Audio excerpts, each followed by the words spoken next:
À quelques semaines seulement de l'événement parisien, on sent la pression monter, au regard du contexte sanitaire. J'invite tous les Africains à se faire vacciner, serine-t-il.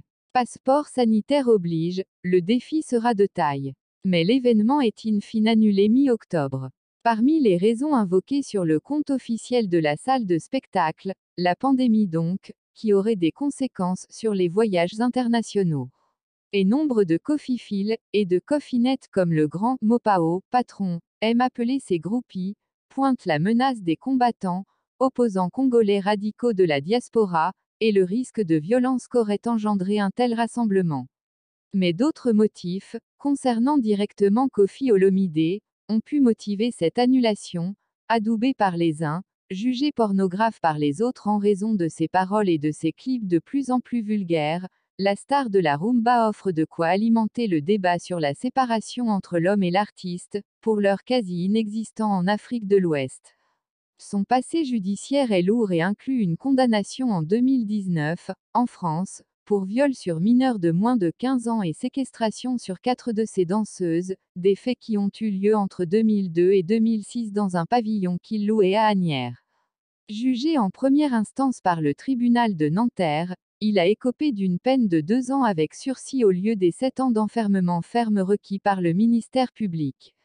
Le 25 octobre, le parquet général a requis 8 ans de prison ferme à son encontre. Lorsque l'on évoque ce passé, le visage de Koffi se ferme et le ton de sa voix devient grave.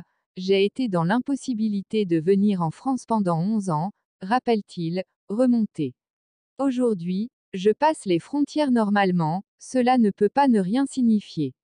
La justice a répondu à la question. C'est tout, tranche-t-il. Mais la justice n'avait pas dit son dernier mot. L'intéressé a de nouveau été jugé en appel à Versailles pour agression sexuelle et séquestration sur 4 ex-danseuses le 25 octobre dernier. Le parquet général a requis 8 ans de prison ferme à son encontre. Et quid aujourd'hui des conditions de travail de ces danseuses qui officiaient sans contrat pour un salaire de misère, 100 € pour un concert de minuit à 6 heures de matin selon un témoignage rapporté dans le dossier judiciaire. Le protégé de feu Papa Wemba, auteur d'une agression filmée sur l'une d'elles en 2016. Avoue avoir du mal à les payer, mais affirme s'y tenir. Il s'emporte et précise que s'il était une personne peu fréquentable, les artistes ne travailleraient pas pour lui. Dans tous les groupes congolais, même en Côte d'Ivoire et au Cameroun, il y a une quarantaine de danseuses, pourquoi elles intégreraient ces groupes si les conditions n'étaient pas bonnes? S'agace-t-il. Peur de représailles pendant quelques minutes pesantes, Koffi Olomidé semble pour la première fois désarçonné et regrette d'en avoir trop dit.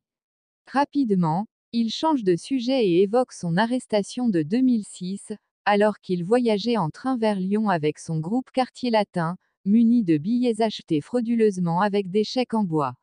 L'occasion pour la star, qui a été condamnée pour fraude fiscale, d'incriminer son ancien producteur, responsable de l'achat des 10 billets.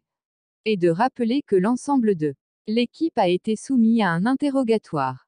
Selon lui, les danseuses, interrogées séparément, auraient alors eu tout le loisir de témoigner contre lui.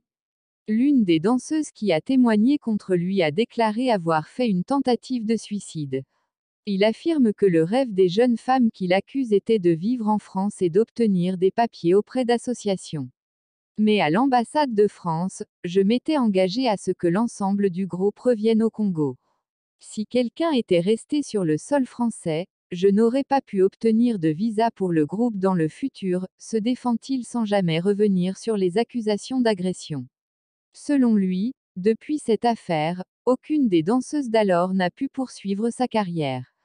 Et pour cause, les 4 danseuses congolaises qui ont porté plainte, et qui ont été parties civiles au procès, n'ont jamais remis les pieds en rez-de-chaussée par peur de représailles du chanteur. L'une d'entre elles a déclaré avoir fait une tentative de suicide. Les femmes sont très bien protégées, il faut aussi écouter notre point de vue, lâche ce père de famille, qui cite sans relâche sa fille Didi Stone, promise à une belle carrière de mannequin, comme étant sa digne héritière.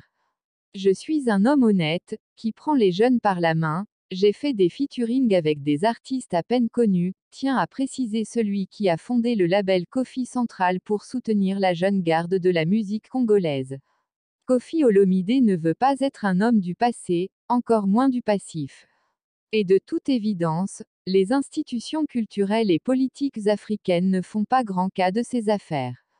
L'artiste s'est même vu remettre la médaille du mérite des arts, des sciences et des lettres par le président de l'Assemblée nationale congolaise, Aubin Minaku, en 2015. L'avenir du chanteur dépend pourtant désormais en grande partie d'un jugement mis en délibéré à une date